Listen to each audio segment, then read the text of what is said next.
Welcome students.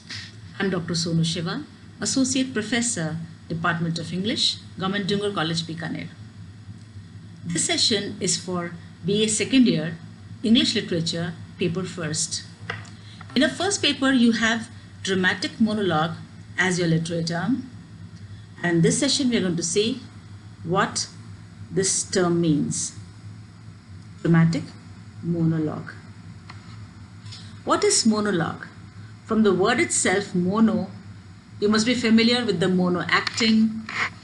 That means there is one character or one person performing something or one person speaking.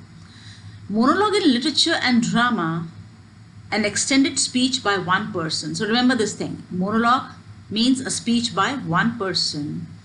The term has several closely related meanings.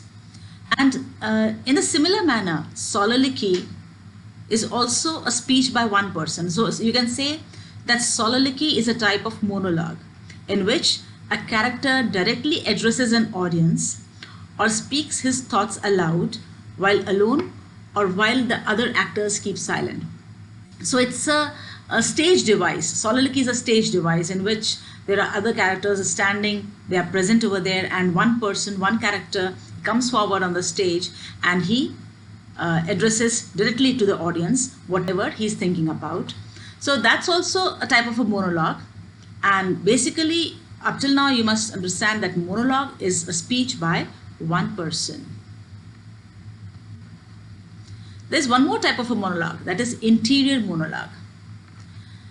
So soliloquy is a monologue where the character speaks out his mind, where he's addressing to the audience. But interior monologue is a type of a monologue that exhibits the thoughts, feelings, and associations passing through the character's mind. So the readers, they come to know what the character is thinking, and soliloquy, in a soliloquy, the character is thinking aloud. He's addressing the audience. So interior monologue is a state of mind in which the character might be thinking certain things and other associations that are passing through his mind. Now, what dramatic monologue is? Dramatic monologue is a poem which is in a form of a speech or a narrative by an imagined person in which the speaker inadvertently reveals the aspect of their character while describing a particular situation or series of events. So in a dramatic monologue, what happens is that there is one character and he's giving a sort of a speech, or he's talking to someone. To whom he's talking, that other character is unknown to the readers, but they just feel that there is somebody who is present in the backdrop.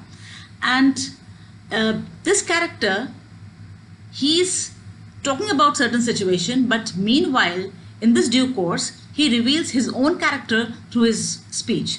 So he might be describing some particular situation or series of events, but eventually you find that the poet, he is able to give you glimpses of the character himself, that what sort of a person that character is. So that is the way a poem is written, and it is of some duration addressed by a character to a second person. So as I said, there is a second person present in the backdrop, but that second person does not speak. There is no reaction from that second person. Only from the speech of the first person you come to know that there is a listener in the background. But remember this thing, that in dramatic monologue, the poet is not that imagined character.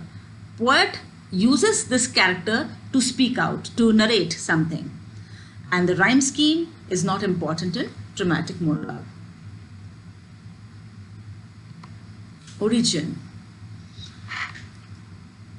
This form was invented and practiced principally by Robert Browning. So whenever this word comes, dramatic monologue, it is mainly associated with the poet Robert Browning. He has practiced this. Then Alfred Tennyson, Dante Rossetti, and other Victorians. And this has been much debated in the several decades. It's a form of a long speech by a single person, similar to a soliloquy. So somewhere it is similar to a soliloquy, but it's not absolutely a soliloquy. It is a speech by a single character to somebody who is present in the backdrop. Characteristics. So this is a type of poetry in which there's an individual is speaking, and according to this book by M.H. Abrahams, Literary Terms, he quotes three features of dramatic monologue. The first one is dramatic monologue is by a single person who is patently not the poet. So as I told earlier, in a dramatic monologue, the character that is speaking in the poem is not the poet himself. And he utters the speech that makes up the whole of the poem. So his speech, it's completely in the form of a speech, and he utters the whole poem in a specific situation at a critical moment. So whatever might be the topic or whatever might be the situation that this character must be expressing, what you find is that it is not the poet's words, but it is via, or you can say it is through, a character who is speaking. The second characteristic is that this person addresses and interacts with one or more of the people, but we know of the auditor's presence. So the auditor, the person who is listening to that character's speech, that person is not giving any reaction.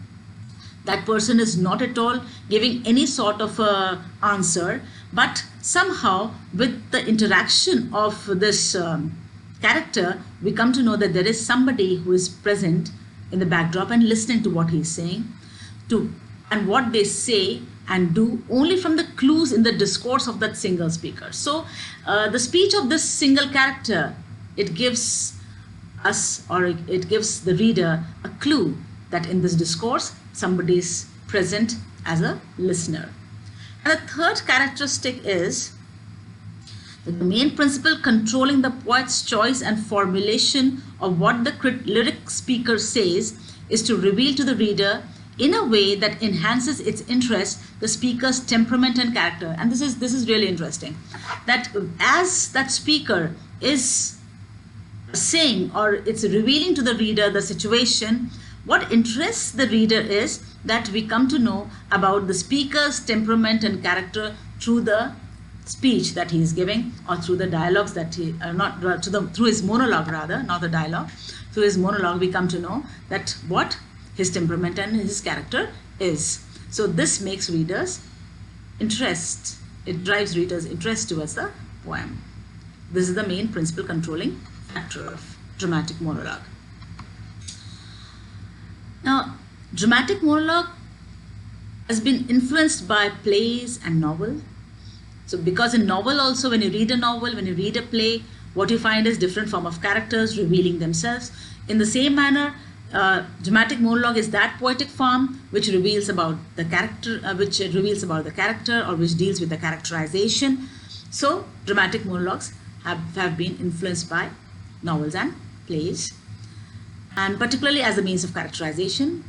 And dramatic monologues are a way of expressing the views of character and offering audience greater insight into that character's feelings. So that we already discussed, that how we as audience, or we as readers, we get an insight into the character's feeling and to character's the temperament. Dramatic monologues can also be used in novels to tell stories, as in Mary Shelley's Frankenstein, and to implicate the audience in moral judgments. So audience comes in the position of judging that what sort of a person that is revealing his temperament, and they can judge whether he's good or bad or whatever his making is. Looking at the history of it, the Victorian period represented the high point of dramatic monologue in English poetry. Tennyson's Ulysses, this was published in 1842, has been called the first true dramatic monologue. Then after Ulysses, Tennyson's most famous efforts in this vein are Tithonus, The Lotus Eaters, and Simon Stylites, all from 1842 poems. So this Lotus Eaters you have in your course, and then you will be having this experience with what dramatic monologue is in this poem, The Lotus Eaters, when we do it in our next session. Then you have, as I told, that this Robert Browning is associated with this form. He produced his most famous work in this form, while My Last Duchess is the famous of his monologues. The form dominated his writing career.